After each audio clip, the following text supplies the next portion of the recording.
O filósofo Descartes, do qual já todos ouvimos falar nas aulas de filosofia, disse um dia: penso, logo existo. Mas aos jovens talvez faça mais sentido dizer: penso, logo tenho crises existenciais. A juventude é uma época de contentamentos e descontentamentos, enganos e desenganos, certezas e incertezas. Acima de tudo, é marcada pela nossa constante necessidade de percebermos quem é que nós somos e qual é que é o nosso papel e o nosso lugar no mundo. E o que é que nós somos? O que é que dita a nossa essência? Aquilo que temos dentro de nós, das nossas células, o nosso ADN, ou aquilo que nos rodeia, o nosso ambiente, as nossas experiências e as nossas interações? A genética tem um papel preponderante nas nossas vidas. Permite-nos compreender fenómenos evolucionários, tais como a origem e a sobrevivência das espécies, como Darwin demonstrou. No nosso código genético está contida a informação que dita o funcionamento do nosso corpo. Mas às vezes as coisas não correm muito bem. E existem certas alterações genéticas que podem aumentar a nossa suscetibilidade para desenvolvermos, por exemplo, um cancro, ou diabetes, ou colesterol, ou até uma doença psiquiátrica. Estará então a nossa história escrita nos nossos genes? Vários estudos científicos compararam ratos criados em ambientes estimulantes a ratos criados em ambientes que garantiam apenas as necessidades básicas de sobrevivência. Como podem ver nesta imagem, um ambiente estimulante oferece estímulos sensoriais, cognitivos, motores, até sociais. Aquilo que se observou foi que os ratos criados nestes ambientes estimulantes tinham uma maior formação de neurónios numa região do cérebro envolvida, por exemplo, no processamento e armazenamento de memórias, na regulação de emoções. Estes ratos tinham também menores níveis de ansiedade. O ambiente que nos rodeia influencia quem nós somos. Tal como podemos escolher seguir uma dieta mais saudável para diminuirmos a probabilidade de termos uma certa doença, podemos também escolher rodear-nos de ambientes mais estimulantes que nos proporcionem experiências que possam, de uma forma positiva, moldar o nosso comportamento e a nossa identidade. Desde nova que me fascino pelo mundo ao meu redor. Não sei bem nem onde, nem quando, nem como é que descobri que poderia ter uma voz reivindicativa ou a capacidade de opinar sobre coisas que me importavam. Mas acho que isso, sinceramente, foi uma coisa muito gradual. E importou, por exemplo, o facto da minha casa se verem as notícias, mas acho que foi nos livros que obtive muito deste interesse. Lembro-me de ler, por exemplo, a coleção do António Mota, livros como Pedro Alecrim, O Rapaz de Louredo, Cortei as Tranças. Foram livros que me ensinaram mais sobre o sentido de comunidade e de interajuda. Foi também nestes livros que me apercebi que haviam realidades individuais e familiares muito diferentes da minha. E acho que foram estes livros que me impulsionaram a querer estar mais presente na minha comunidade e integrar, por exemplo, programas de voluntariado. Por outro lado, livros como a coleção da Xero, Boa Lua de Joana, O Rapaz do Pijama às Riscas, introduziram matemáticas maiores e mais estruturais do que aquelas que eu conhecia. Introduziram ao racismo, à xenofobia, introduziram à toxicodependência, ao tráfico humano e, no conjunto, todos estes livros fizeram-me estar mais interessada em coisas que se passavam para além da minha vida pequenina. Fizeram-me estar mais interessada no que se passava na minha cidade, no meu país e, acima de tudo, no mundo. Aos 16 anos, cruzei-me com este programa, os United World Colleges, mais conhecidos como os UWC. A missão dos UWC é fazer da educação uma força para unir pessoas, nações e culturas com o objetivo de promover a paz e um futuro sustentável. Quando me candidatei, não sabia para onde é que ia, porque existem 18 colégios espalhados pelo mundo e é-nos atribuída uma bolsa, se formos bem-sucedidos, para qualquer um destes colégios. Não podemos escolher. E depois de um processo de seleção bem-sucedido, calhou-me a China, onde estudei durante 2 anos e onde tive a oportunidade de acabar o meu secundário. Quando cheguei à China, apresentávamos-nos todos sempre pelo nosso nome e o nosso país de origem. Dizíamos: olá, sou a Sofia e sou de Portugal.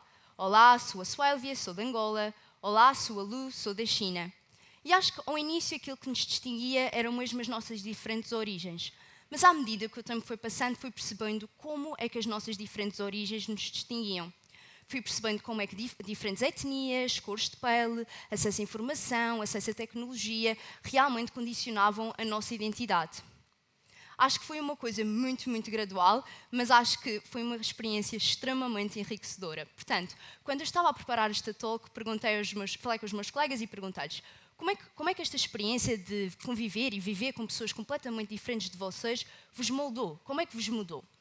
Uma amiga minha disse que ter vivido na China, rodeada de poluição e de águas contaminadas, a tinha alertado mais para a causa climática. Apercebeu-se que tinha muito trabalho que podia fazer para contribuir para esta causa e associou-se a imensas organizações com as quais desenvolve um trabalho extremamente positivo nesta área.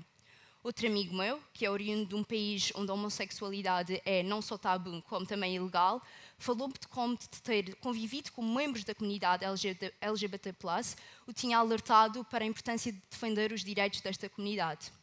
Portanto, quando regressou ao seu país de origem, começou a ter conversas muito difíceis e muito delicadas com os seus familiares e amigos, com o objetivo de os alertar para a importância de defender estas comunidades. Mas a maior resposta que recebi foram reflexões sobre o privilégio, que considero ter sido aquilo que mais me impactou também. Conhecer pessoas que têm a sua liberdade de expressão oprimida, que são vítimas das mais variadas formas de opressão, leva-nos a perceber o privilégio que é nascer num país democrático, nascer num país que nos garante acesso a sistemas de educação e a sistemas de saúde. Sim, podemos todos concordar que não é perfeito, o sistema não é perfeito, mas ele existe. E só por si isso é um privilégio. Ele existe e por isso pode ser continuamente melhorado. Conhecer pessoas que não têm garantidas os mais diversos direitos humanos básicos, algumas das quais até tiveram que fugir dos seus países de origem e refugiar-se noutros, leva-nos a perceber o verdadeiro perigo de certas ideologias. Um dos pilares da formação UWC são as Project Weeks, as semanas de projeto. São uma semana por ano na qual os alunos têm que integrar um projeto no país onde estão a estudar. Na minha primeira semana fui para a província de Hubei, uma província na China, e estive a dar aulas de inglês numa escola pública chinesa. Esta experiência introduziu-me a um sistema de educação completamente diferente do meu, mas foi uma experiência enriquecedora para mim porque me ajudou a desconstruir muitos estereótipos que tinha concebido sobre este mesmo sistema de educação. Na minha segunda semana de projeto, tive a oportunidade de ir para Fujian, uma província no noroeste chinês, e aqui estive em contacto com várias comunidades, porque esta província é conhecida pelas suas vilas pescatórias. E tive a oportunidade de aprender dos problemas associados à pesca intensiva e também o impacto das alterações climáticas nestas populações. Tive também a oportunidade de participar em limpezas de praia e acho que, sinceramente, esta foi uma das semanas mais impactantes da minha vida. Depois de ter estado nesta semana, escrevi um texto e vou ler-vos um excerto desse texto que escrevi. Esta semana foi uma das mais enriquecedoras da minha vida. Através de conversas, debates com habitantes locais e dos projetos que tentámos desenvolver no terreno, aprendi muito mais do que uma pesquisa no Google alguma vez me poderá ensinar. Mas, acima de tudo, sinto-me o mais impotente que alguma vez me senti. Quase todos estamos sensibilizados para a causa climática, mas sei que o lixo que recolhi esta semana acabará novamente a boiar no mar, talvez apenas noutro sítio. O impacto que tivemos no local foi mínimo, talvez mesmo inexistente. O verdadeiro impacto foi em mim. Aprendi que a maneira como tenho encarado e falado sobre este tópico já não me faz sentido, e acho que essa foi a maior lição. Temos que reconsiderar as prioridades e, acima de tudo, mudar o discurso. Sinto que aquentei muitas pessoas com esta ideia de que é preciso ir à China para experienciar estas coisas. Mas, sinceramente, acho que a minha tentativa de ter um impacto positivo no mundo e de integrar a minha comunidade ou conhecer outras comunidades começou aqui na Madeira. Começou com idas ao Parlamento Jovem, começou com voluntariados em diversas associações. Começou, às vezes, com uma simples conversa com amigos em que debatíamos um tema que nos interessava. Começou também no teatro, onde tive a oportunidade de interpretar personagens com vivências completamente diferentes da minha, que me introduziram a realidades novas. E começou, acho que acima de tudo, com a aprendizagem do inglês, que me aproximou de um mundo muito maior que o meu. E onde é que está este mundo maior que o meu? Maior que o nosso? Bem, na verdade, o mundo hoje em dia vem até nós. Temos tecnologia na ponta dos dedos que nos permite interagir com este mundo. Às vezes, basta o download de uma app de notícias para suscitar um interesse sobre um determinado tema, basta uma pesquisa na internet para aprendermos mais sobre este tema, e basta um telefonema para uma organização, para uma associação, para alguém que achamos que podemos ajudar ou ter um impacto positivo neste problema que nos interessa. Estamos sempre tão perto de fazer a diferença. Temos as ferramentas todas ao nosso dispor para sermos mais conscientes sobre o mundo ao nosso redor. Mas isto de sermos conscientes é mais do que pensar, é mais do que apenas aprender. É essencial aprendermos a questionar aquilo que aprendemos. É essencial questionarmos as nossas ideias. E porquê? Bem, o tema deste evento, aliás, é Voa Miúdo. Mas não nos podemos esquecer que não somos os únicos a tentar voar. Aquilo que pensamos, dizemos ou fazemos tem impacto noutras pessoas. E por isso é importantíssimo sermos conscientes da forma como nos expressamos, daquilo que expressamos e termos a percepção que é importante questionarmos a nossa perspectiva para que tenhamos a certeza que estamos a dizer a coisa certa e a expor o conhecimento certo. Por exemplo, os pais de uma amiga minha são contra a vacinação e por isso nunca a vacinaram. A minha amiga cresceu, sem nunca ter sido vacinada e rodeada por informação falaciosa contra vacinas.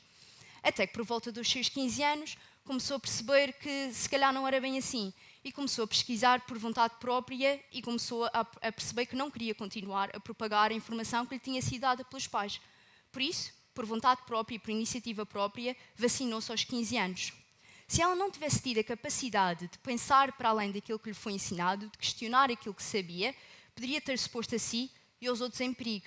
É sempre essencial tentarmos ver o outro lado da moeda. Quando estava a preparar esta talk, lembrei-me de uma expressão que usávamos muito nos United World Colleges e que nasceu na área do ativismo ambiental, que é pensar de forma global e agir de forma local. Ou seja, pensar para além daquilo que sabemos e saber contrapor a nossa perspectiva com outras, mas agir de forma local, ou seja, contribuir para aquilo que está à nossa volta. A minha amiga, que se vacinou por vontade própria aos 15 anos, foi então formar-se em saúde pública e é hoje uma ativista no ramo da vacinação. Ou seja, a sua capacidade de pensar de forma global, para além daquilo que lhe foi ensinado, tornou a sua ação local mais benéfica e eficaz.